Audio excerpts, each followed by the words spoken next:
একদিন এক ব্যক্তি আব্দুল কাদের জিলানী রহমাতুল্লাহ আলাইহি তাকে জিজ্ঞাসা করলেন, আপনি কিভাবে এত মর্যাদা অর্জন করলেন?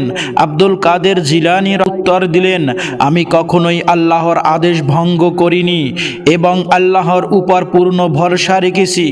এক রাতে শয়তান আমাকে ধোঁকা দেওয়ার চেষ্টা করেছিল। আকাশ থেকে এক আলো ভেসে এলো এবং একটি কণ্ঠ বলল, হে কাদের, তুমি এত ইবাদত করছো যে তোমার জন্য আর নামাজ পড়ার প্রয়োজন নেই। আমি সঙ্গে সঙ্গে বুঝতে পারি এটি শয়তানের ধোঁকা। আমি বললাম, লা হাওলা ওয়ালা কুওয়াতা ইল্লা বিল্লাহ, দূর হ শয়তান। তখন শয়তান এক বুড়ির বেশে আমার সামনে দাঁড়ালো, বলল, তুমি তোমার ইলমের কারণে বেঁচে গেছো। তখন আব্দুল কাদের জিলানী রহমাতুল্লাহ আলাইহি বললেন, আমি আমার ইলমের কারণে বাঁচি নাই, আল্লাহর রহমতের কারণে বেঁচে গেছি।